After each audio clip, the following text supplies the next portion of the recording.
Muy buenas tardes, tengan todas y todos ustedes.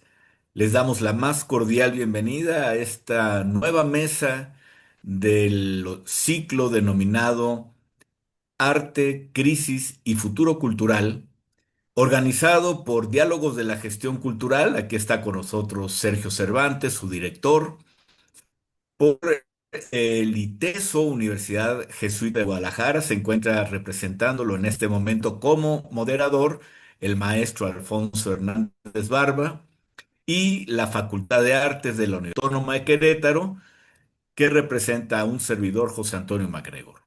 En esta ocasión tenemos dos invitadas del ITESO, que son la doctora Alina Peña Iguarán y la maestra Anaeli Ibarra Cáceres, que tratarán un tema que a mí en lo personal me pareció muy interesante y seguramente nos despertarán muchísimas reflexiones, preguntas, comentarios que esperamos que quienes nos ven en esta transmisión por Facebook nos los compartan por el chat para que después de las exposiciones, Tita le haga llegar a nuestras invitadas sus preguntas y comentarios. El tema es la cultura como refugio y trinchera. De modo que sean muy bienvenidas, muy bienvenidos, y le pido al maestro Alfonso Hernández Barba que nos presente a nuestras invitadas de hoy. Buenas tardes a todas y a todos quienes nos escuchan en esta sesión de diálogos de la gestión cultural. Pues sí, nos acompaña la doctora Lina Peña Iguarán. Eh, Ella es profesora investigadora en el ITESO, Universidad Jesuita de Guadalajara, y es miembro del Sistema Nacional de Investigadores Nivel 1. La doctora Iguarán obtuvo su doctorado en la Universidad de Boston, donde se especializó en guerra, memoria y subjetividad en la construcción de la figura del intelectual en la narrativa de la Revolución Mexicana. Realizó su investigación postdoctoral sobre arte y frontera en el Colegio de la Frontera Norte, en Tijuana, titulada Poéticas de las Excelencias. Actualmente trabaja en las tensiones en los cruces entre prácticas estéticas, política y acción social, con un proyecto sobre violencias, desaparición y activismos artísticos. Trabaja desde el archivo sobre la bio y necropolítica y procesos de memoria, subjetividad, vinculados a las problemáticas de la desaparición forzada y los dispositivos de frontera. La doctora Lina es miembro de la red internacional Hemispheric Encounters, de la red de estudios internacionales de la mirada. Es integrante también del grupo de trabajo Intemperie. Bienvenida, Alina. Y también nos acompaña la maestra Anaeli Ibarra Cáceres. Ella es licenciada en Historia del Arte por la Universidad de La Habana. Es maestra en Estudios Latinoamericanos por la Universidad Nacional Autónoma de México, la UNAM. Es candidata a doctora en Humanidades por la Universidad Autónoma de México, la UAM. Es profesora de tiempo completo en el Departamento de Estudios Socioculturales del ITESO y es miembro del laboratorio Moira, Narrativas en Tránsito. Es codirectora general de Extopía, Foro Muestra de Cine LGBT, co-creadora y coordinadora del Diplomado en Desarrollo de Proyectos Cinematográficos desde los Feminismos. La maestra Anaeli fue coordinadora del eje de investigación Género y Tecnologías en el Laboratorio de Medios y Tecnologías de El Rule, en la Ciudad de México. Ella ha obtenido fondos del Programa de Fomento al Cine Mexicano y del Fondo Nacional para la Cultura y las Artes, del FONCA, y obtuvo el premio de crítica Dr. Guy Pérez Cisneros que otorga el Ministerio de Cultura de Cuba. Bienvenida, bienvenida Anaeli, bienvenida Alina. Le cedo la palabra. Bueno, pues primero muchísimas gracias por la invitación tan hospitalaria y cariñosa de este equipo de trabajo en torno a la gestión cultural. Muchas gracias a la Universidad de Querétaro, muchas gracias Alfonso, que de alguna forma todavía sigues aquí con nosotras y eso a mí me da muchísimo gusto. Y también muchas gracias a Ruth, que hace posible un montón de cosas, ¿no? Un gusto de conocerlos a Sergio, a José Antonio y bueno, y a todo el equipo que está detrás. De verdad que les agradecemos un montón esta oportunidad porque vamos a poder compartir con ustedes un proyecto que está en proceso y en el que hemos trabajado pues bastante y que nos alegra, de verdad nos alegra un montón pues poder entrar en diálogo con ustedes y que a partir de este proyecto se pueda hacer una discusión muy rica en términos de cuál es el papel de las prácticas artísticas o de la cultura en estos momentos que vivimos en este país, ¿no? Como momentos bastante oscuros. Voy a compartir una presentación que son unas imágenes como para tener un poco de referencia sobre qué proyectos estamos hablando y bueno, nos acompañarán estas imágenes en estos minutos en los que abriremos la conversación Anael y yo. Entonces, bueno, en este momento voy a empezar a compartir para que puedan ver el primer slide. Este proyecto tiene que ver con las prácticas textiles en persistencia, le llamamos, ¿no? Es decir, cómo hay estos proyectos colaborativos vinculados a la práctica textil que piensan y trabajan desde un montón de procesos sociales golpeados por la violencia en México. Entonces, bueno, nombramos a esta presentación Textiles en Persistencia, Refugio, Afectos y Contraarchivos. Una de las preguntas rectoras que guían este proyecto de investigación y también que es un proyecto bastante colaborativo es qué formas de acción y de memoria, de afecto, pueden oponerse o pueden generar resistencia de alguna manera frente a la violencia en México. Y en específico tiene que ver con desaparición forzada y feminicidios, ¿no? Entonces nosotros sabemos que es bastante problemático abordar la violencia de frente, pero de alguna manera hay ciertas prácticas colaborativas que tienen que ver con lo creativo y con lo simbólico que ofrecen una suerte de refugio social, ¿no? Y ese refugio social se traduce en procesos de acompañamiento, en procesos afectivos y de cuidado, en procesos de territorialización y en procesos de memoria que nosotras identificamos a partir de la idea del contraarchivo. Es decir, algunos de estos proyectos textiles lo que buscan es generar una suerte de registro alterno frente a los registros oficiales o a los cercos mediáticos como se produce la información. Entonces, bueno, esta imagen que ven detrás es un proyecto de Alicia Laguna, que es actriz y gestora cultural, que trabaja junto con una compañía de teatro que se llama Teatro Línea de Sombra, que hacen teatro de investigación. Y esta imagen es un pequeño recorte de un bordado muy grande, como de 1 metro por 2, que se llama Manto de los Afectos o Mapa de los Afectos. Y lo que hace este bordado es una suerte como de interpretación textil de los procesos de búsqueda de familiares de desaparecidos. Entonces, bueno, si quieren después puedo enseñar una imagen más amplia de este bordado, pero bueno, lo que nos interesa es contarles cómo estamos trabajando con estos proyectos de prácticas textiles y también contarles un poco que este proyecto de prácticas textiles forma parte de un proyecto más amplio dentro del Departamento de Estudios Socioculturales en una línea de investigación que se llama Comunicación Estética y Política. Y ese proyecto amplio se llama Prácticas Estético-Políticas frente a la violencia.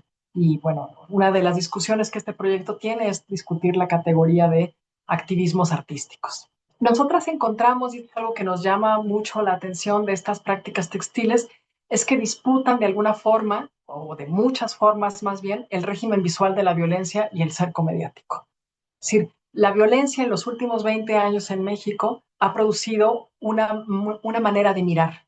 Por lo general es una manera que está vinculada con el horror, con producir terror en la población, al grado de que ya no queremos mirar más eso, ¿no? Es decir, llevamos 20 años viendo imágenes que son bastante espectaculares, una tras otra, a veces no las buscamos, sino que de alguna forma, como decía una colega, nos toman como rehenes, ¿no? Estas imágenes espectaculares de la violencia nos hacen rehenes del horror, ¿no?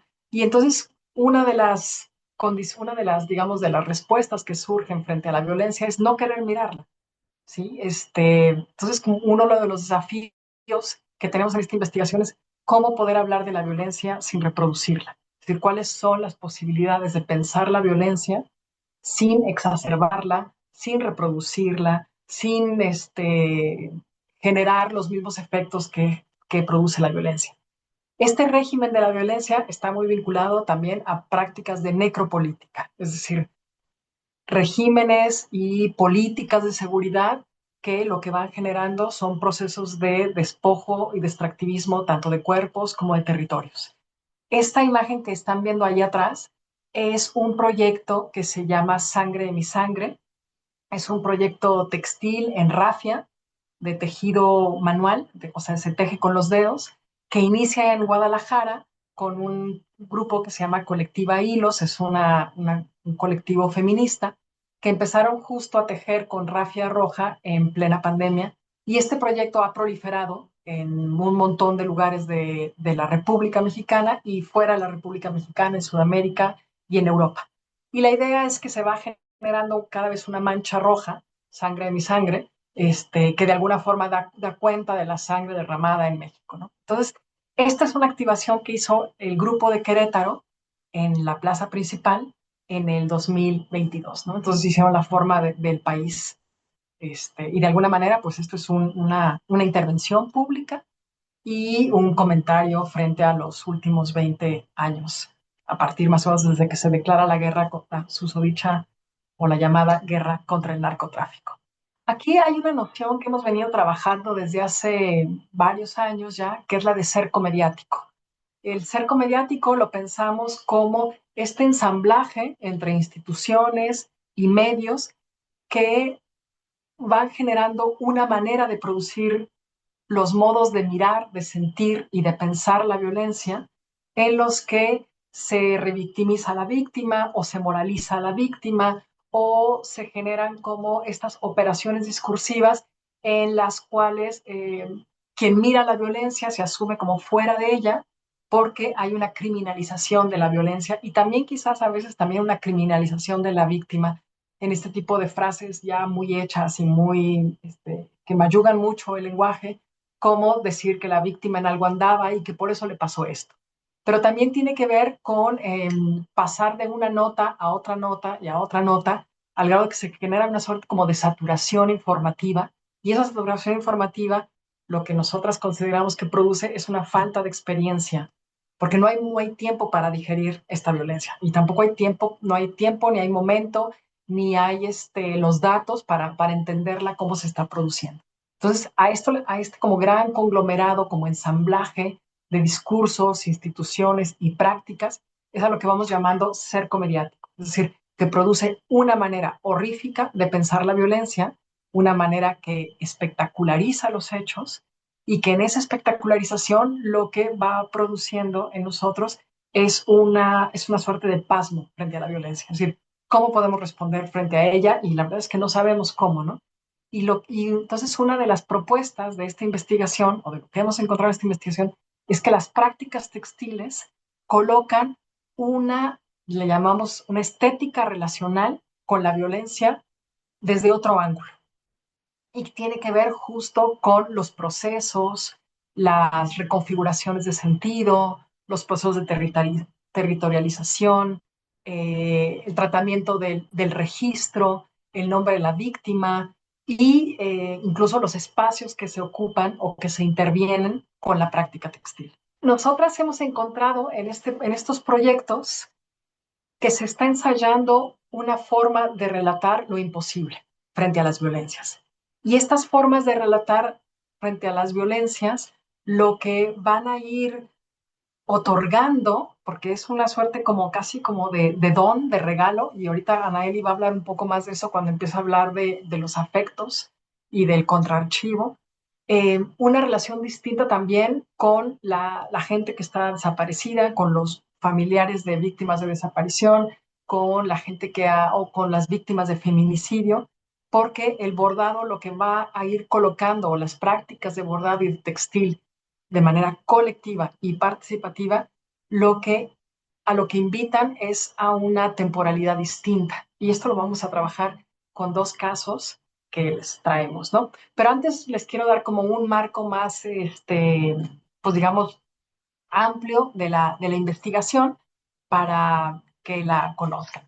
Aquí el mapa segundo me imagino que no lo alcanzan a ver muy bien, pero se los voy contando, ¿no? Pero el mapa primero, y ahorita voy a abrir esta página.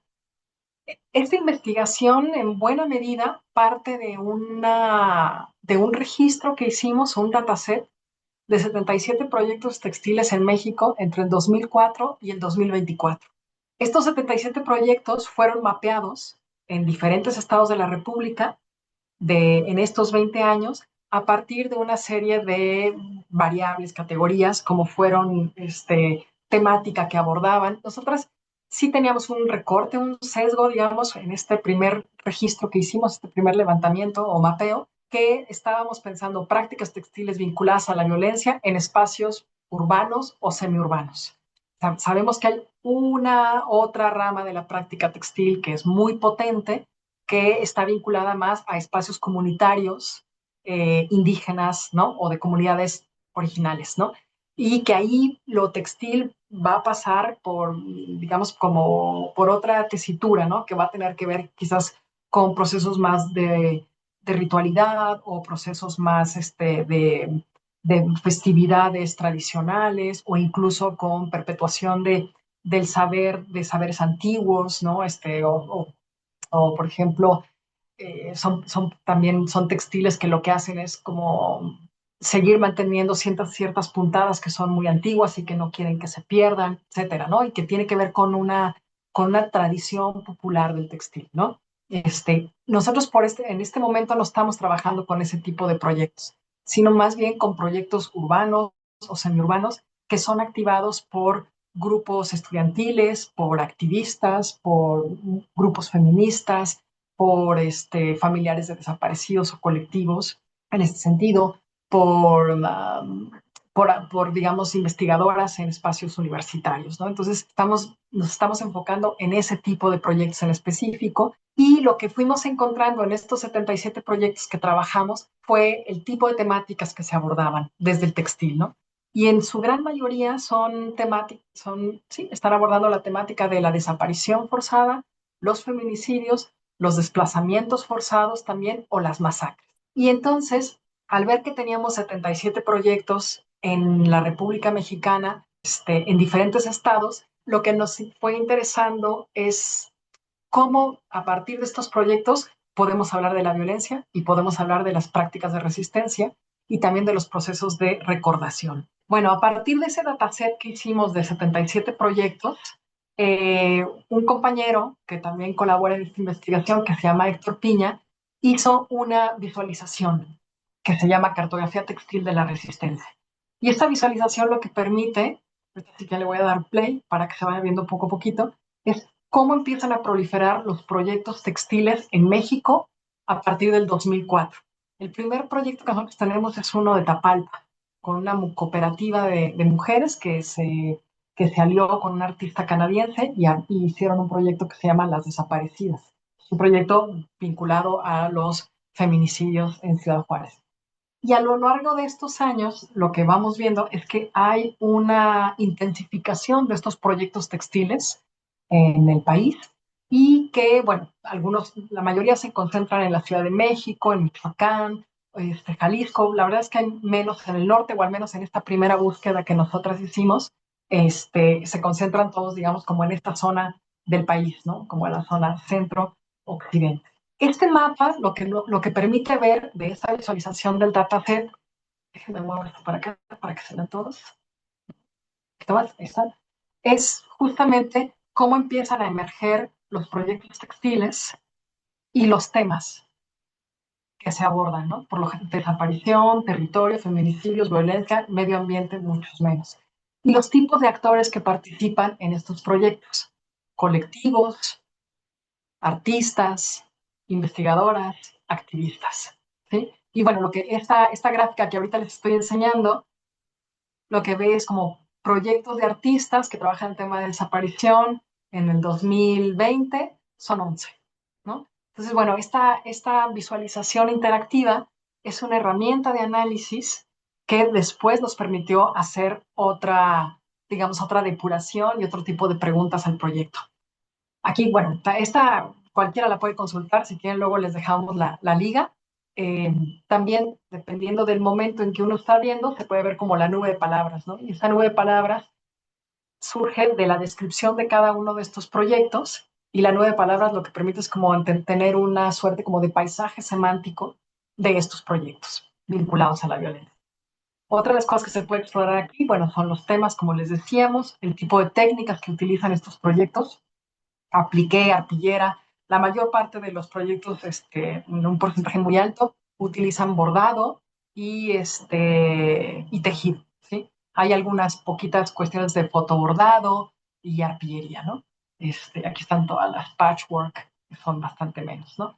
Y la gracia de esta visualización es que uno puede entrar y ver como ya los datos más detallados de cada proyecto, y si quieres conocer más, te puedes ir a la página de cada uno de estos proyectos. Déjenme, les vuelvo a compartir pantalla para volver a la presentación. Ahí estamos, ¿verdad? Cuando empezamos a trabajar con este dataset y con estas herramientas, hubo algo que llamó nuestra atención y tenía que ver con ir identificando algunas de las características o tipologías de estos proyectos, ¿no? Y quizás uno de los más importantes tiene que ver con de qué manera las prácticas textiles generan una suerte de politización sensible. Es decir, lo que se mueve en estas prácticas textiles es una relación distinta con la víctima y distinta con el dolor. De alguna forma, estas prácticas que van a la calle ocupan las plazas, los parques, las marchas, los plantones, ¿no? Tienen diferentes duraciones o temporalidades, decimos nosotras, ¿no? Hay una temporalidad que es la temporalidad del bordado y el tejido, que es una temporalidad lenta, y hay otra temporalidad que tiene que ver más con la de la coyuntura, es decir, cuando estos bordados salen a la calle y, digamos, entran se hermanan con algún momento de conmemoración o algún momento como de lucha, ¿no?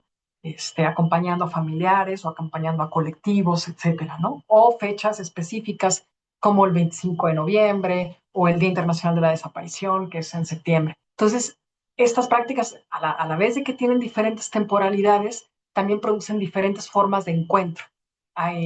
Y también tienen una táctica, que es de la que vamos a hablar más adelante, que resulta en este esfuerzo de producir un registro textil. Y este registro textil, es decir, bordar el nombre de la persona asesinada o la persona desaparecida con la fecha o con algún elemento de lo que a esta persona le gustaba, de alguna forma, lo que nosotros ahí es donde encontramos que irrumpen en el cerco mediático, es que dan algo que es una relación mucho más objetiva con eso que solamente podemos ver en cifras, que además sabemos que son cifras maquilladas muchas veces, ¿no? Por las comisiones de búsqueda o por los informes gubernamentales. Si hay alguna duda, pues también, por favor, sí háganosla saber más adelante, ¿no? Entonces, nosotras en este proyecto fuimos entendiendo que hay una suerte de giro textil de las prácticas colaborativas. Y por giro textil estamos entendiendo una suerte de constelación de afinidades que utiliza el tejido y el bordado para generar una politización del espacio público que no pasa necesariamente por un pliego petitorio o no pasa tampoco por un discurso ideológico armado, sino que pasa por una politización de los afectos, pasa por una afección del cuerpo y pasa por procesos de acompañamiento y de cuidado. Este giro textil que viene de pensar cómo hay, o sea, nosotros pensamos en este giro textil porque encontramos que hay una intensificación, una proliferación, una multiplicación de estos proyectos en el país que repuntan entre el 2022 y el 2024. Es decir, entre el 2022 y el 2024 hay activos al menos 20 proyectos textiles. Y estos proyectos textiles que están activos no son de una sola grupalidad, sino que hay una multiplicación, como es el caso de Sangre Mi Sangre de Colectiva Hilos, que primero hubo un grupo núcleo en Guadalajara que empezaron a hacer este tejido, y ahora hay 40 grupos en México haciendo este tejido.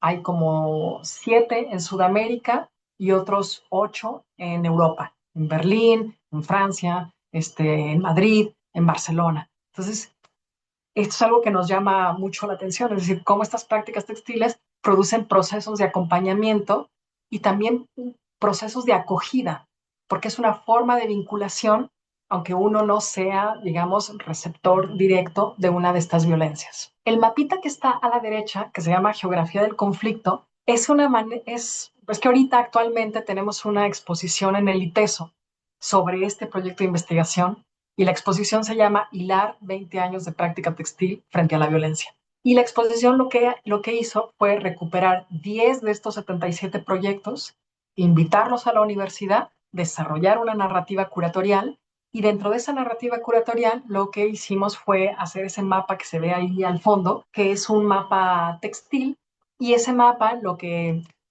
busca es poder identificar, poder relacionar tres dimensiones. La primera tiene que ver con territorio, dónde surgen estos proyectos textiles, y la segunda tiene que ver con hitos o acontecimientos históricos como claves que dan la pauta para entender violencias y las relaciones entre la violencia y la máquina, digamos, de los cuerpos armados, ya sean legales, legítimos o no, con la aparición de este tipo de proyectos colaborativos, ¿no? Entonces, por ejemplo, bueno, no creo que se alcance a ver muy bien ahí, pero los que se ven como estos aros, esos bastidores, esos aros hablan de hitos, acontecimientos históricos que nosotros creemos que son claves para entender estas prácticas textiles y con hilos y botones se relacionan esos acontecimientos con diferentes territorios y esos territorios con esos proyectos colaborativos, ¿no? Y esto, creo que estos dos mapas se complementan muy bien. El primer mapa nos permite entender esta suerte como de mirada amplia de los proyectos en México, textiles, y el segundo tiene que ver con cruzar estos proyectos con una dimensión más política y social de la violencia y del extractivismo en los territorios.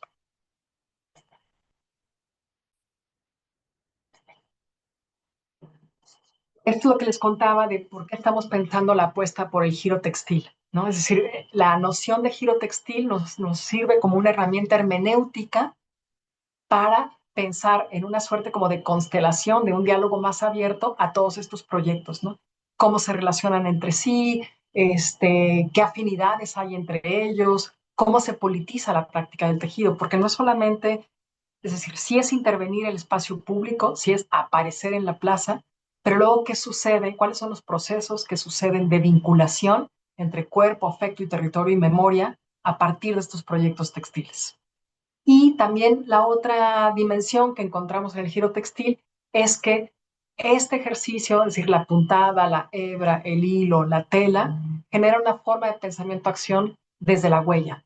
Es decir, la huella o las huellas que podemos recuperar de esta violencia. Y aquí entra Anaeli a participar en esta parte. Muchas gracias. Igual me sumo a todos los agradecimientos que Alina dio al inicio por la posibilidad de compartir en este espacio un proyecto que lleva realmente muy poco tiempo, un año más o menos. Alina fue que inició pues todo esto y apenas va desembocando, digamos, en unas primeras derivas teóricas y por otro lado en unas derivas que tienen que ver más con el mundo curatorial, ¿no? Como ya decía Lina con la exposición.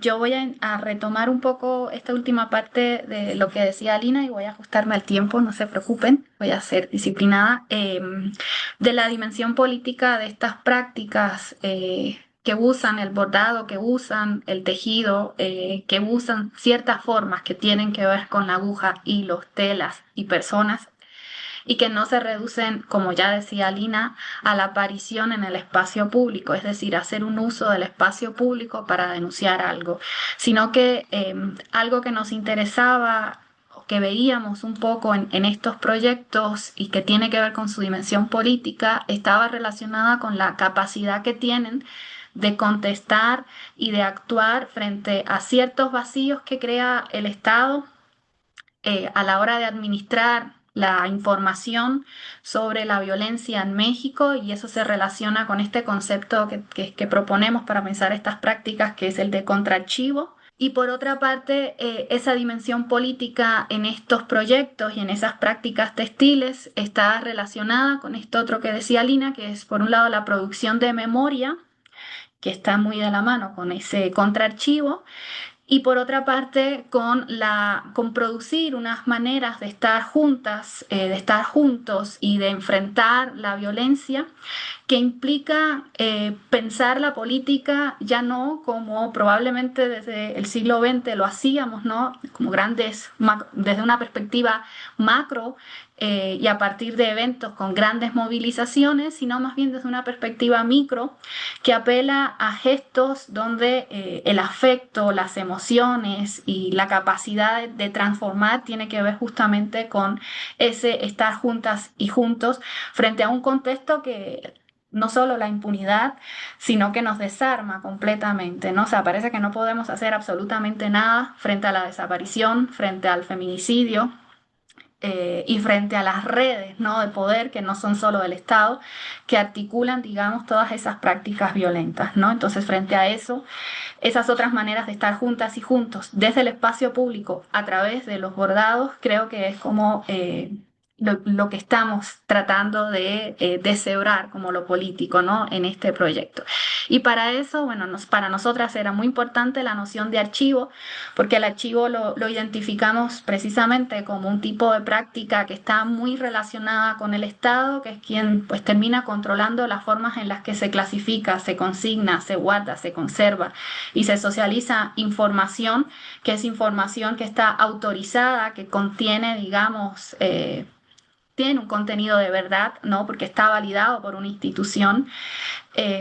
Y para nosotras era muy importante esa noción para poder pensar entonces cómo estas prácticas frente a ese poder que tiene el Estado, ¿no?, para consignar y para socializar información sobre estas violencias, se posicionaban no solo frente a los datos y a los vacíos que generan el Estado, sino frente a aquello que deja fuera, ¿no? Y para nosotras era muy importante pensar eso que estaba dejando fuera eh, el archivo acoplado, articulado, relacionado siempre justamente con el Estado, ¿no? Y eso que dejaba fuera el archivo, digamos, acoplado, para nosotras tomaba una forma muy particular en estos proyectos, que nosotras le llamamos la forma de lo fantasmal. Y esa forma de lo fantasmal en estas prácticas textiles que confrontan esas exclusiones del archivo acoplado al Estado, adoptan en todos estos proyectos más o menos 4 formas que podemos ver que se repiten con cierta frecuencia. Una de esas formas tiene que ver justamente con cómo los fantasmas, y aquí los fantasmas no lo entendemos solo por digamos, la presencia de aquello que ya no está vivo, sino que tiene otras dimensiones, ¿no? Se refiere a esa presión que pueden ejercer esas huellas, esos restos, como decía Alina, que son excluidos o son borrados por el poder del Estado, pero también por el poder de las redes criminales, ¿no?, que terminan consignando ciertas formas de información y de verdades sobre la violencia. Es decir, todo eso que no se selecciona para ser registrado y conservado, como pueden ser los feminicidios, como puede ser la desaparición y como es sobre todo el horror, ¿no?, que de alguna manera ronda todas esas prácticas violentas y que cae sobre las vidas de quienes desaparecen, pero también de quienes quedan, ¿no?, las familias y de quienes acompañan. Y esa forma del fantasma adopta también, digamos, la forma, perdón la redundancia, de un resto, ¿no? Y ese resto para nosotras en estos proyectos tenía que ver justamente con ese horror, ¿no?, que a veces pues en el lenguaje es inefable, es imposible a veces de apalabrar ese horror. Y ese horror de alguna manera se filtra como una especie de fantasma en estas prácticas, ¿no?, tratando justamente de representar, de significar eso que es imposible, eso que queda en el registro de lo imposible, que tiene que ver justamente con el terror, ¿no?, de ese espacio de muerte que crea la violencia en México. Una tercera forma que veíamos que adquiere lo fantasmal a través de las prácticas de de tejido, de bordado, de estos colectivos, tenía que ver con cómo se representan también las consecuencias de la violencia, pero unas consecuencias que tienen que ver con un silencio que vamos heredando de manera transgeneracional, ¿no? O sea, los silencios que recaen en las generaciones de familias donde hay desaparecidos, desaparecidas, donde hay feminicidios, donde hay algún acto que está relacionado con estas formas de violencia, ¿no? Y aquí entonces el fantasma en estas prácticas es eso que retorna, ¿no? Para de alguna manera ser revelado, para ser dicho a través del bordado. Eso que no se puede decir, eso que a veces se silencia, que tiene que ver con el dolor, ¿no? Que se guarda y con esas formas que vamos registrando en el cuerpo de las experiencias, como también se ponen en común a través del bordado, a través de estas presencias fantasmales, como les llamamos. Y la cuarta forma que adopta ese fantasma a través de estas prácticas tiene que ver con algo que nos parecía muy importante y que es la intensidad emocional, ¿no? Que es cuando aparece, cuando leemos, por ejemplo, uno de los bordados de Vivas en la Memoria o de Bordamos por la Paz, cuando leemos el nombre de la persona que desapareció o de la persona que fue objeto de la violencia feminicida, eso que está bordado, ese nombre adquiere una fuerza tal que es capaz de interpelarnos, ¿no? En todos los niveles, desde que nos podemos erizar y hay una reacción a nivel sensible y corporal, hasta que se nos puede entrecortar la voz, hasta que nos hace resonar, ¿no? O sea, el nombre bordado implica una resonancia en términos emocionales que va más allá de la manta, ¿no?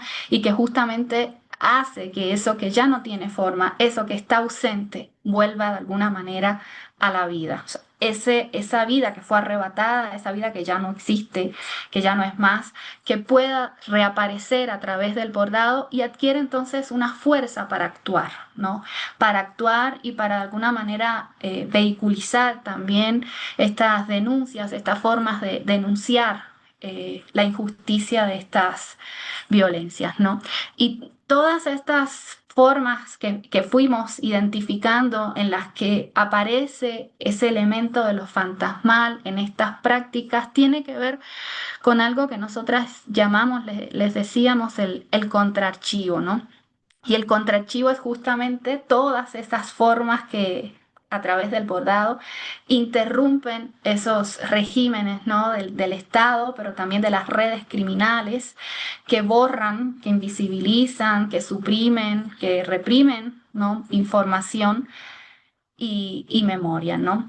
Y eso está relacionado a su vez con algo que es muy importante para nosotras y que no se queda solamente en el acto de traer, digamos, la historia de quien ya no está y no la puede contar, o traer el dato, traer el número que es velado por el Estado. Eso tiene que ver con algo que para nosotras, les decíamos, es muy importante y es justamente la capacidad de afección que tienen estas prácticas. Estas prácticas están asociadas a formas de reunirse, de estar juntas, de socializar, muy relacionadas, por supuesto, con el espacio de lo doméstico y de las mujeres, ¿no? O sea, el tejer, el bordar son prácticas que históricamente facilitaron el poder estar juntas y el poder conversar y también históricamente posibilitaron el contar, el decir y el acompañarse de ciertas maneras, ¿no? Entonces, el poder llevar estas formas de estar juntas que estaban en el espacio de lo doméstico y que también constituían una forma de política muy particular, ¿no? De las mujeres, poder llevarlo al espacio público, pues hace justamente que las prácticas adquieran, digamos, un significado muy importante en relación a esa capacidad de afectar. Y la capacidad de afectar no es más que la capacidad de, primero, juntarse un grupo de personas que probablemente no se conocen no siempre se conocen cuando van a abordar el nombre de una persona desaparecida o el nombre de una mujer que ha sido objeto de la violencia feminicida. Pero en ese acto de estar juntas, en ese acto de compartir algo, pasan cosas, ¿no? La persona que borda, la persona que teje en el espacio público los nombres de los desaparecidos y de las desaparecidas, no sale igual. No puedes entrar y salir de estas prácticas de la misma manera, ¿no? Entonces esa capacidad de afectar tiene que ver con la capacidad de transformar, ¿no? Al sujeto, a la sujeta que de alguna manera entra a formar parte de esa red, que es una red también de, como decía Alina, de sostener en términos materiales, pero también simbólicos, emocionales y psíquicos, ¿no? El dolor y el duelo y el miedo, ¿no? El trauma de la violencia, que aunque no nos toque directamente, de alguna manera nos afecta a todas y a todos, ¿no? Entonces esa capacidad de estar juntas que genera el bordado, de estar juntos que genera el bordado, está de alguna manera relacionada, conectada a su capacidad de afectar, de acompañar y de transformar también a quienes forman parte de esas redes que se van articulando a partir de estas prácticas. Y el otro elemento que para nosotras es muy importante tiene que ver justamente con la memoria, ¿no? Y la memoria hace algo en estos bordados, ¿no? En estos tejidos, en estas prácticas. La memoria permite justamente, por una parte, reconstruir, traer a la vida, ¿no? Como les decía, esas historias y también no solo las historias, sino, y aquí es un poco ritualístico, trae a la vida también eso que ya no está. Creo que eso es muy importante, entenderlo porque es una forma distinta de relacionarse incluso con esas no presencias que han sido de alguna manera arrebatadas con violencias. Y es algo que veíamos, por ejemplo, en los contextos, no solo en México, sino en otras partes del cono sur, de Centroamérica, que han sido marcadas por la violencia y que el trauma de alguna manera queda de generaciones en generaciones. Esos muertos no se van. Esos muertos nos acompañan y tienen distintas maneras de aparecer, distintas formas de hacerse aparecer, ¿no?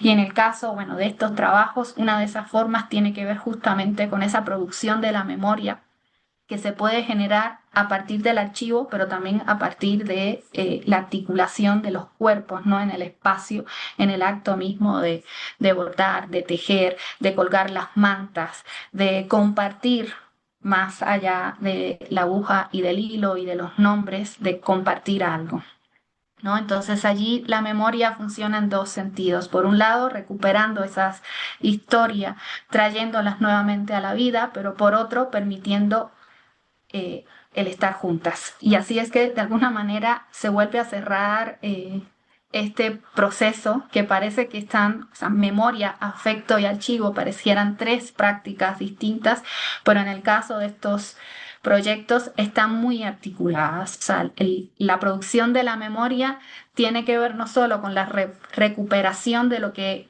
ya no está o con el traer el dato que ha sido excluido del archivo del Estado, sino también tiene que ver con esta capacidad de afectar y de poner en común y de juntar nuevamente y sobre todo con esta capacidad de denunciar las injusticias de otras maneras, ¿no? Permitiendo justamente unas formas de duelo que la propia práctica y la lógica de la violencia no nos permiten a veces por la celeridad de la vida. Y la articulación de estos tres conceptos, por un lado, contraarchivo, memoria y afectos, nos permitió entender también el poder y la potencia de estas prácticas, ¿no? Que operan a niveles incluso a veces micro, como en el caso de Vivas en la Memoria, muy localizados, muy particulares, que no alcanzan o sea, niveles de visibilidad en términos mediáticos grandes, o sea, son proyectos colectivos que no alcanzan a conocerse, pero que su fuerza justamente no está allí. necesariamente. O sea, su fuerza está en la posibilidad de generar estos espacios de encuentros y estos espacios de contestación al poder. Y yo creo que eso es muy importante y por eso no hablábamos de resistencia y esto lo conecto entonces un poco con el tema general de la charla que tenía que ver con pensar la cultura como un espacio de trinchera. La trinchera es un concepto que remite mucho al estado de guerra, ¿no? Remite a la guerra, básicamente, y a una forma de resguardo eh, bajo el enfrentamiento. Pero lo que nosotras identificábamos en muchos de estos proyectos es que no siempre podemos identificar la resistencia como la entendemos, al menos desde la teoría política, sino que encontrábamos formas de actuar frente a la violencia, de responder a esa violencia, a veces a niveles micros, pero que posibilitan y detonan, digamos, a esos mismos niveles micros, a esos niveles locales, procesos no solo de sanación, porque a veces es imposible sanar en medio de lo que estamos viviendo, no solo posibilitan transformar las violencias, pero sí posibilitan de alguna manera el actuar, o sea, el dar, devolverle a los sujetos y a las sujetas frente a ese contexto de terror y de horror la posibilidad de hacer algo, ¿no? Que a veces en coyunturas y en contextos muy particulares es algo muy grande, ¿no? O sea, el poder actuar, el poder decir, el poder estar juntas,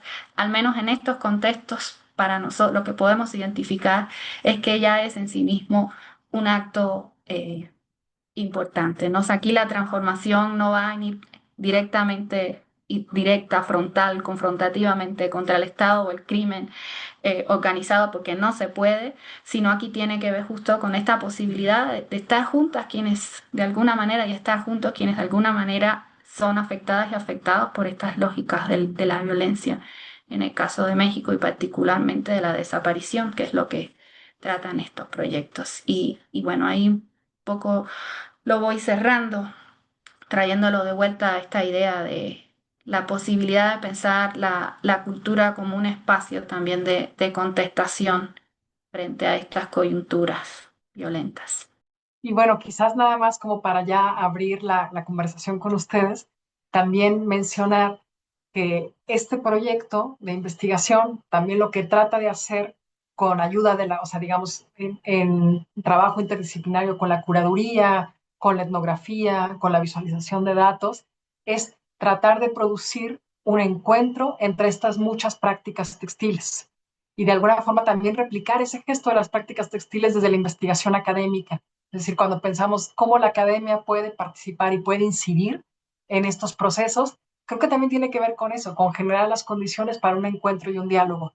En la exposición que abrimos en el ITESO y que va a estar hasta el 7 de noviembre, Hilar, pues invitamos a varias de las participantes de estos proyectos que no se conocían entre sí, ¿no? Y entonces también eso es muy interesante, como este modo también de generar estos vínculos entre diferentes proyectos que permiten territorializar simbólicamente y afectivamente todo lo que la violencia ha desgarrado en el país.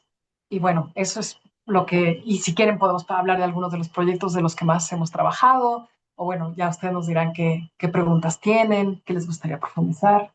Nos escuchamos.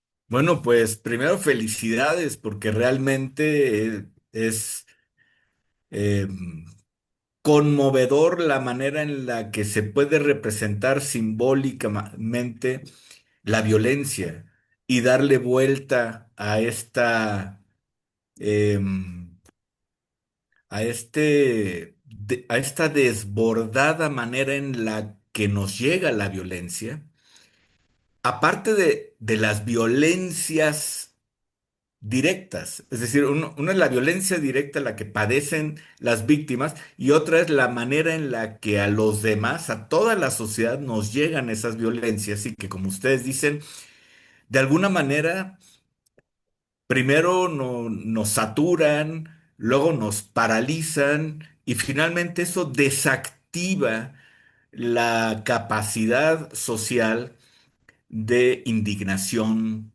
de rabia, de manifestación.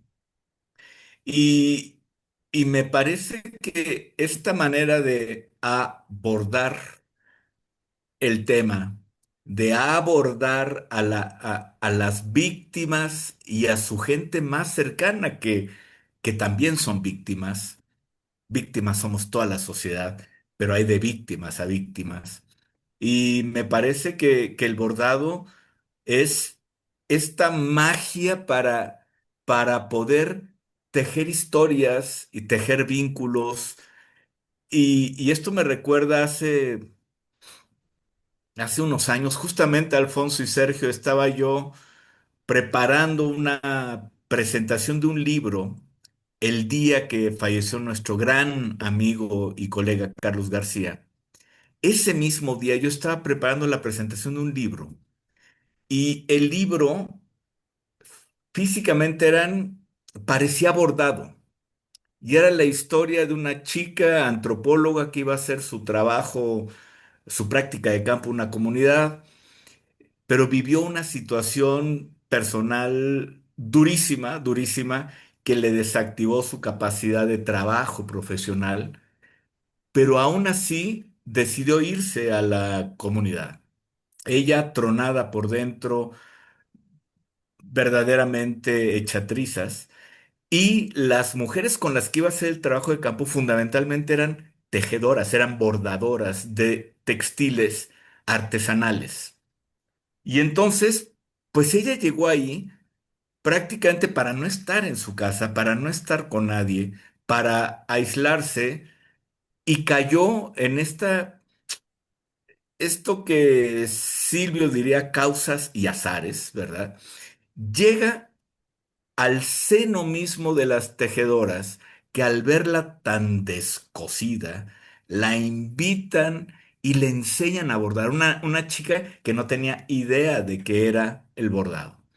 Y cómo a partir del bordado ella se reconstruye, eso me pareció algo extraordinario. Y el libro cuenta esa historia a través de bordados que ella produjo en ese tiempo. Y sí me di cuenta por la lectura, por los bordados que se ven en el libro, que un proceso de reconstrucción existencial, personal, profesional en el colectivo, lo que ustedes han dicho, ¿no? Las mujeres que se reúnen a abordar y que muchas veces están hablando y que muchas veces en el silencio están diciendo más de lo que se puede decir con palabras. Me conmovió mucho la manera en la que ustedes plantean este tema de los fantasmas, ¿no? Eh, la forma de lo fantasmal verdaderamente es estremecedor. Y, y claro, o sea, una persona que ha sido violentada, como lo vimos en la última diapositiva, con estos testimonios bordados, víctimas de abuso sexual, víctimas de feminicidio, em, pues para uno, eso es inimaginable, pero vivirlo debe ser un infierno absoluto. Entonces, ¿cómo en ese infierno, de alguna manera, salir vivo, ¿no? Renacer literalmente de las cenizas y tratar de volver a cantar y emitir sonidos de vida, me parece algo increíble. Me recordaron una definición que me parece magnífica de Ángel Mestres, que dice, hacer gestión cultural significa empoderar y emocionar a una ciudadanía. Es decir, el papel de las emociones y que ustedes toman de manera medular. Y también recordar a Luis Jesús Galindo cuando dice, para construir comunidad, el eje vertebrador, el eje que le puede dar origen a una comunidad se llama afectividad. Entonces, ya no estamos ante esos paradigmas positivistas de generar estructuras cerradas, disciplinadas, bien armadas, cuya continuidad esté garantizada por mucho tiempo. No, ahora es el encuentro, el tocarse, el escucharse, el dejar que estas historias broten, vuelen, se compartan. A mí me parece fantástica esta manera de hacer gestión cultural, o como le quieran llamar ustedes, porque también la última pregunta que te hacía Salina, ¿cómo desde la academia se Ujú. puede apoyar este tipo de procesos y cómo la gestión cultural también se entiende requerida de la academia? Entonces, aquí me parece que las posibilidades de alianza en este tipo de proyectos, academia, gestión cultural, son muy claras. Em, y una pregunta nada más que quisiera hacer porque me queda muy claro y por razones que ustedes comentaron, el tema de las mujeres, ¿no? El bordado como una práctica convencionalmente de mujeres. Los feminicidios, o sea, de las víctimas. Las mujeres han jugado un papel tremendo, pero mi pregunta es por los hombres. ¿Cómo participan los hombres en este tejido social doliente, colectivo, que comparte un duelo y que al compartirlo, de alguna manera, creo que se soslayó un poco, dijeron sanación, que no se va a lograr? No, es que la sanación es un proceso, o sea, Mm. eh, yo creo que sí hay sanación, considerando que muchas veces poder expresar, el poder articular tantas, tantos pensamientos, tantos demonios, tanta ira, a lo mejor deseos de venganza, deseos de violencia para resarcir el daño y de repente procesarlo de esta manera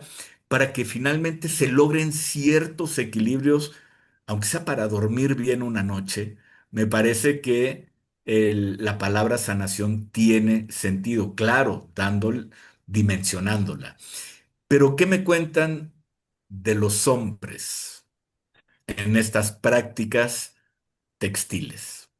Me gustó, muchísimas gracias por los comentarios, José Antonio, de verdad,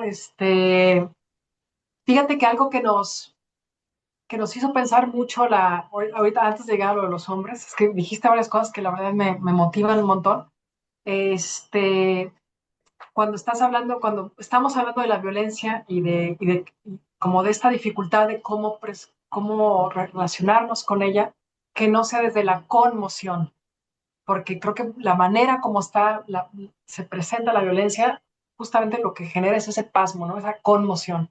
Y sí, y lo hemos vivido nosotras, ¿no? Porque hemos hecho mucha etnografía y observación participante, que el bordado te hace pasar de la conmoción a la emoción, es decir, a conmoverte con estos procesos y con estos colectivos, ¿no?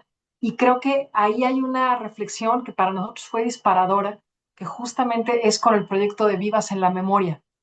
Yo primero no le habíamos puesto mucha atención al nombre de Vivas en la Memoria, y de ahí viene toda esta reflexión con lo fantasmal, es decir, esto que acecha pero no está, está presente pero desde la ausencia, deja una marca, aparece en sueños, aparece en visiones, aparecen sensaciones, pero no es concreto. Es decir, como esta suerte de interregno en el que habita el desaparecido y en el que habitan los familiares de los desaparecidos y en el que una como, digamos, habitante de este país también habita, este, fue que empezamos a identificar esta idea de que cuando una persona está abordando el nombre de alguien, es como, y lo dicen así en Vivas en la Memoria, ¿no? Es como si le prestaras tu persona para darle un cuerpo textil a esa ausencia. Entonces, aquí el registro ya no solamente es poder contestarle al Estado cuántas personas desaparecidas en realidad hay, sino que aquí el registro tiene que ver con una estética relacional afectiva. Y bueno, esto, o sea, nada más lo quería decir porque fue cuando llegamos al proyecto de Vivas en la Memoria y que empezamos a leer mucho más sobre ellas, que fue que identificamos esta dimensión de lo fantasmagórico y de la dimensión también como más subjetiva, ritualística, que también nos hace pensar que desde la academia tenemos que empezar a trabajar con otras nociones, ¿no? Para entender esto. Y respecto a los hombres, sí hay hombres que trabajan en estos proyectos de sanación, en específico en un proyecto en Tijuana, con el cuidado de la tierra, vinculado también a procesos de bordado. Y sí que hay hombres cuidando la memoria y luchando por la justicia de esta memoria, pero de alguna manera la mayor parte de los proyectos que trabajamos son liderados por mujeres.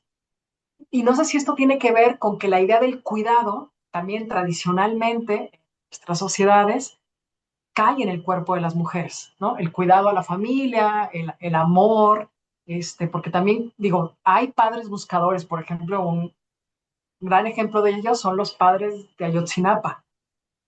Y también en Tijuana hay padres buscadores y en Guadalajara también hay colectivos ya donde cada vez aparecen más papás, hermanos y esposos, ¿no? Pero sí que quizás por la dimensión del cuidado, la dimensión del amor, de la ternura y del bordado, son mayormente mujeres. Pero aquí, Anaeli, no sé si tú quieras.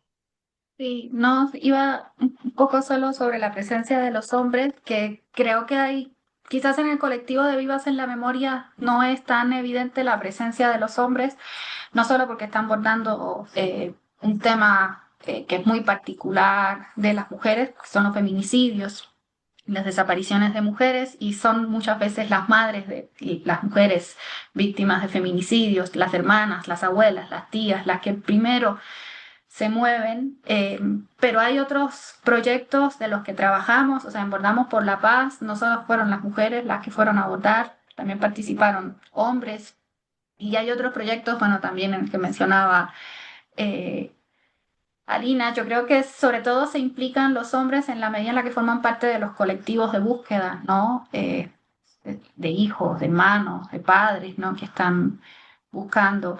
Pero sí coincido con Alina y sí creo que está atravesada la práctica por una cuestión de género muy particular, ¿no? Que es no solo porque viene del ámbito de lo doméstico y de que la han hecho las mujeres históricamente, sino porque tiene que ver también con esto que decía Alina del cuidado, ¿no? Y el cuidado bueno, tiene que ver etimológicamente también con curar, ahorita que hablábamos de sanar, ¿no? O sea, cuidar es también todo eso que hacemos, ¿no? A fin de curar algo, de proteger algo, es una práctica que está asociada también con las mujeres, ¿no? Y que ha recaído también como mandato sobre las mujeres, ¿no? Entonces, y es una forma, el bordado en ese sentido, yo creo que por eso decía cuando hablaba de que es una práctica que históricamente se hizo en las casas y se podría considerar política, pero una forma de política muy distinta a las que se entiende desde el espacio de lo público y más asociadas con las presencias de los hombres, ¿no? Con el acto de tomar la palabra, de subir a un estrado, de denunciar, de marchar, de movilizarse, ¿no? Entonces, como este tipo de formas asociadas al espacio de lo doméstico y a las mujeres, que son otras maneras de hacer políticas que se están revalorizando y reconsiderando incluso por los estudios feministas, por los estudios de género, eh, yo creo que marcan también estas formas, ¿no? de actuar frente a la violencia y las marcan justamente a partir de esa visión, esa perspectiva encarnada en las mujeres y de género, ¿no? Entonces sí creo que sí hay una perspectiva de género muy particular que la arrastra, digamos, la práctica como una práctica que podríamos decir que es política, pero que es una forma de hacer política asociada al género y específicamente de las mujeres. Muchas gracias, Alina. Muchas gracias, Anaeli. A usted. Bueno, gracias por esto que nos han compartido hoy. Qué valioso trabajo hacen. Yo me hacía una reflexión brevísima y luego les voy a hacer una pregunta. Eh, la reflexión va por aquí. Frente a la violencia y la destrucción que ésta genera, frente a la ausencia y el dolor que queda, ustedes nos muestran un proceso de expresión pacífica y política lleno de simbolismo, lleno de simbolismo construido en colectivo, el cual posibilita, me parece, la permanencia del gesto humano frente a esto que sucede y que lastima la vida y la dignidad de las personas y de las comunidades. Y ahí está lo cultural. Y qué importante en su mirada y en su trabajo que esto esté ligado al cuidado, a los afectos, a la resistencia. Y yo creo que por lo tanto, pues a la esperanza, una esperanza en fortalecer maneras deseables de relacionarnos, los seres humanos, ¿no? Que privilegien la dignidad humana, sin duda. La pregunta sería esta: ¿qué pasa en el espacio público desde sus estudios, desde lo que han observado, estudiado, reflexionado? eh, ¿Cómo se renueva la experiencia? Imagino que se renueva. ¿Cómo han encontrado que se renueva la experiencia del uso del espacio público en estos procesos en particular, ¿no? No sé si tengan uno o dos relatos breves que pudieran ejemplificar esto y que sea parte de lo que ustedes, de la gran riqueza del trabajo que han hecho y que conservan ustedes. Por ahí sería mi pregunta. Mira, tengo de un trabajo que he hecho muy cercano con Colectiva Hilos, que es parte de todo este proyecto. Claudia Rodríguez, una de las fundadoras de Colectiva Hilos y del proyecto de Sangre en mi Sangre, ella decía que invitar a la gente a tejer es algo mucho más amable que invitarla a protestar, ¿no? O a pararse frente a la fiscalía y decirle y criticar, digamos, los procesos de búsqueda, etcétera. Dice, porque es como más amable, da menos miedo y sientes que estás haciendo algo. Ella decía eso, ¿no? Y luego decía en la entrevista que ella antes pensaba, ella me dice, ¿no? Yo antes pensaba que, bueno, aunque sea podemos bordar o podemos tejer, y que ahora piensa, después de 4 o 5 años que siguen tejiendo en el Parque Rojo, bueno, ya no pueden tejer ahorita en el Parque Rojo porque está en remodelación y se tuvo que mudar a otra plazoleta de la ciudad. Dice, ahora creo que estar todos los domingos de 11 de la mañana a 2 de la tarde tejiendo e invitando a la gente a tejer y decirle por qué estamos tejiendo no es menor. Y por eso los pensamos como actos de persistencia más que de resistencia, porque en realidad tiene que ver con sostener la vida en el medio de la violencia, que no tiene para cuándo terminar, ¿no? Entonces la persistencia tiene que ver con sostener la vida, sostener el lazo, sostener la conversación, sostener la presencia en el espacio público y desde lugares mucho más amorosos, ¿no? Como una suerte como de una política de los afectos que tiene que ver con el cuidado, con el amor, con la compañía y con la escucha. Porque cuando una va a abordar, no sé si alguno de ustedes ha ido a abordar o alguien que está escuchando ha ido a abordar, lo que surge en el bordado son conversaciones.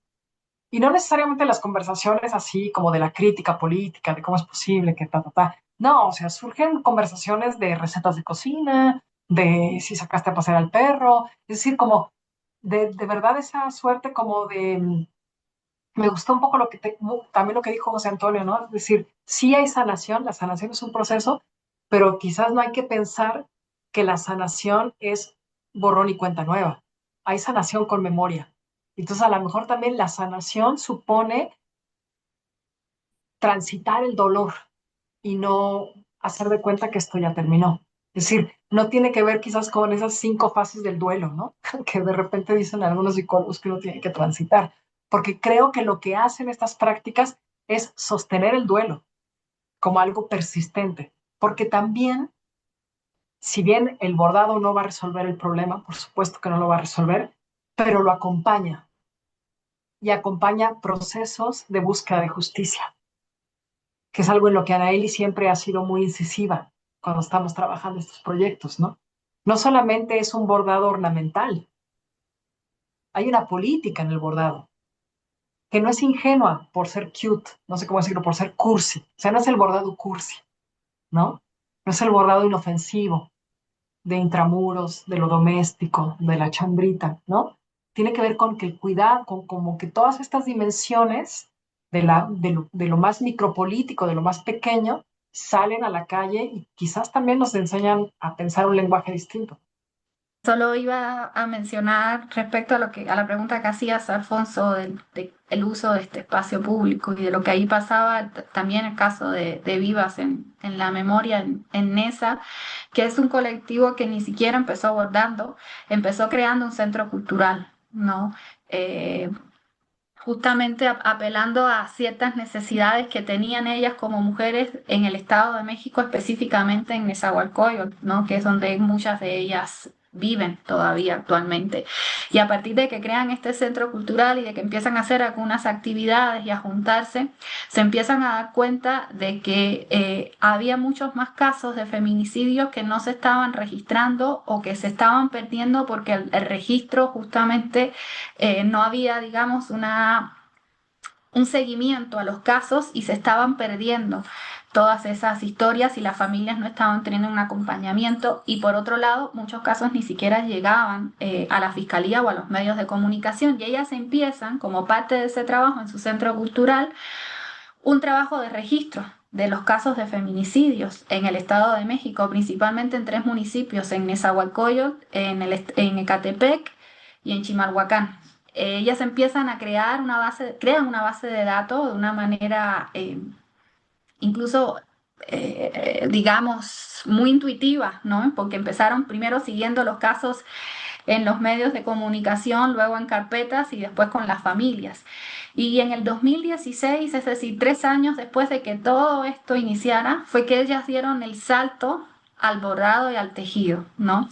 Y fueron transitando por otro tipo de prácticas, el centro cultural, la creación de la base de datos, las marchas, o sea, porque también han marchado, las marchas, por ejemplo, del 8 de marzo, ellas nunca fueron a marchar a la Ciudad de México, porque justo hablaban de cómo la capital terminaba absorbiendo muchas de estas manifestaciones políticas y que era importante hacerlo también desde el Estado de México, que era el que estaba poniendo la mayor parte de las muertas, ¿no? Y de las desaparecidas. Entonces, las marchas en el Estado de México fueron muy importantes y fueron las más reprimidas, al menos entre el 2018 y el 2022, más o menos según los registros que también tenemos. Y ellas participaban de esas marchas. Ellas también participaron de la creación de espacios de memoria para estas desaparecidas, para las mujeres víctimas de los feminicidios, plantando las cruces, que es un espacio hoy importante de reunión de ellas en Nezahualcóyotl, en la plaza de Nezahualcóyotl. Y finalmente llegaron al bordado, ¿no? A reunirse, creo que es el tercer domingo de cada mes o el último domingo de cada mes, no estoy muy segura qué domingo es, pero si es un domingo, una vez al mes, se reúnen para bordar en la plaza y luego cuelgan todos los pañuelos y las mantas para que puedan verse, ¿no? Entonces creo que son colectivos que también, dependiendo también de los contextos, de las coyunturas, pues van de alguna manera mutando y transformando sus propias prácticas y no solo las prácticas, sino las formas en las que a través de esas prácticas se van apropiando de los espacios públicos y van haciendo presencia, ¿no? A través sobre todo pues del estar juntas, ¿no? Que creo que eso sí es algo constante. Entonces, bueno, nada, solo quería compartir la experiencia específica de Vivas en la Memoria. Muchas gracias, Anaeli. Muchas gracias, Alina, por su respuesta y su comentario. Ya nos acercamos al cierre de esta sesión. Sí, tenemos saludos. Tenemos saludos. Miren, aquí está Silvia Cano, que manda saludos. Mario Gerardo Palma dice saludos desde Los Ángeles, Bio Bio, Chile. Larga vida y salud. Ruth Rangel, saludos desde el ITESO en Guadalajara y desde el Congreso Latinoamericano de Gestión Cultural.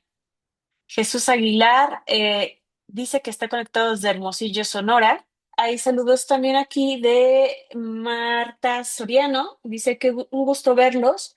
Muy bien que los grupos den información cualitativa y no solo de números, que es lo que recibimos y ya maquillada. Coyo Coyo manda saludos desde Sala de Arte Rimbaud en Guadalajara. Y Vinicio Argüello Vega dice que nos está saludando desde Monterrey, Nuevo León.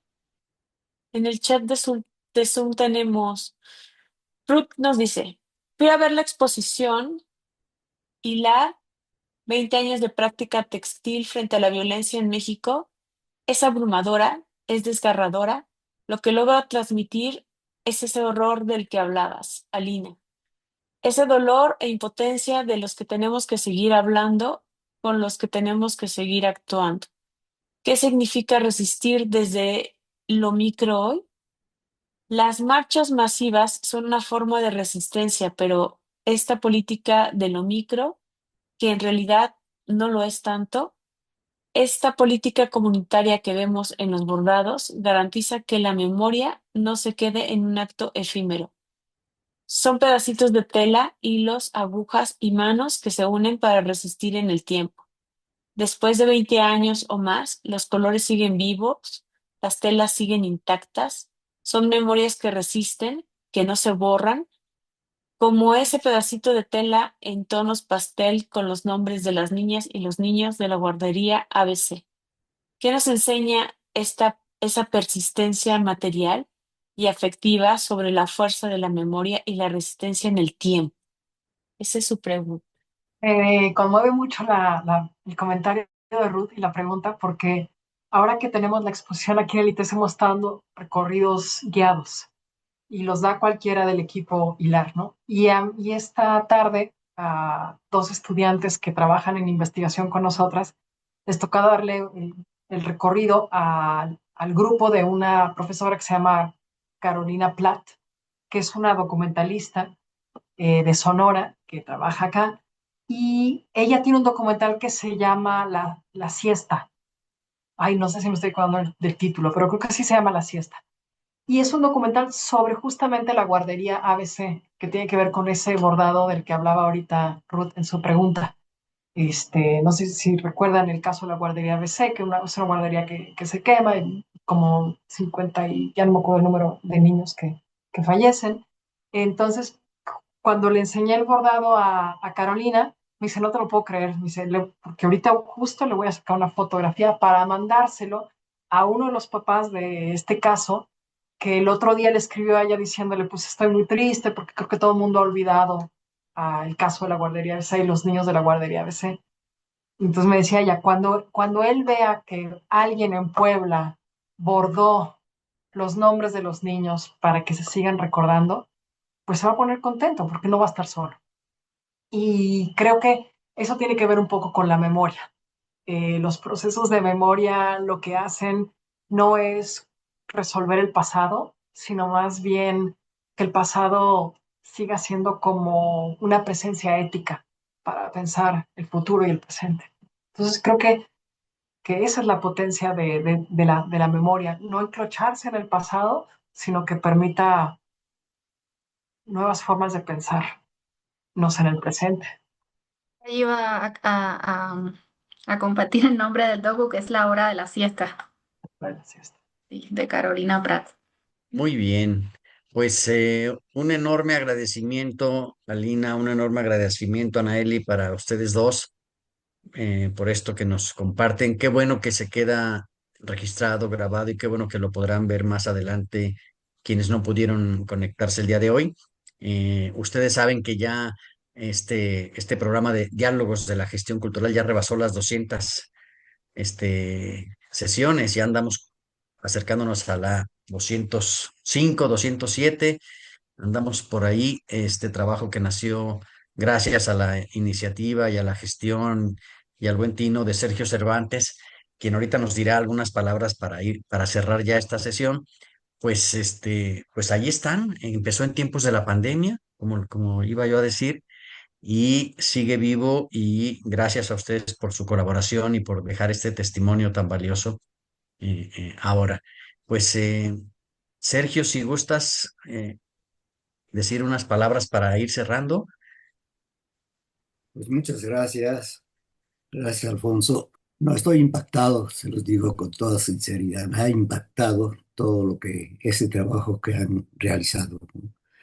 Eso de visibilizar a través del bordado y como decía Alina o Anaeli, creo lo decía, queda ahí para el futuro. No solamente es un recuerdo de lo que pasó, hablemos de lo que ha pasado, mejor dicho, sino que también es futuro de estar recordando quiénes son, ¿no? Eh, sí, las manifestaciones son muy importantes porque es la voz la que va ahí, pero aquí estas voces silenciosas que son las artes plásticas, y dentro de las artes plásticas indudablemente el tejido están ahí para recordarlo siempre, ¿no? Hay dos formas de criminalizar en México para mí, ¿no? La primera es a través de las armas y que a diario nos invaden y nos saturan, porque a diario hay un fallecimiento, no uno, a veces muchos. Pero la otra de criminalizar es esta precisamente, ¿no? No ver, no querer ver, no decir los números reales, no visibilizar esto que está pasando y que ustedes lo están haciendo de una manera tan contundente, ¿verdad? Muchas gracias, muchísimas gracias, de veras. Enriquece como todo el diálogo y lo enriquece en todo lo que el estudiante de gestión, el emprendedor, el promotor pueda necesitar para fortalecer mucho más su trabajo, su estudio, su actividad dentro de esto que nos apasiona a todos y que indudablemente le sirva para eh, reforzar, como dije yo, su preparación. Gracias, José Antonio. Gracias, Alfonso. Gracias, Tita, que también Tita participó desde el principio en lo que creamos, ella y yo juntos, que se llamaron Diálogos de la Gestión Cultural y que se buscaba entrevistar a los amigos y que después fue creciendo tanto y tanto y gracias al apoyo y un reconocimiento, quiero darlo claro, tanto a José Antonio como a Sisi Montilla, que nos han apoyado tantísimo y a muchos más, ¿no? Pero principalmente ellos dos, Alfonso. a Alfonso Hernández Barba, no, ¿para qué digo nombres mejor? A todos. Dentro de 8 días tendremos la siguiente sesión y que llevará por nombre Imaginación Radical y Futuros Culturales, de la catástrofe a la apuesta por lo común. Estarán con nosotros Mario Alberto Rosales y Adriana Pantoja de Alba. Los esperamos en la próxima sesión. Saludos a Juan Mendoza, que también manda saludos. Y nos vemos, nos despedimos de Facebook.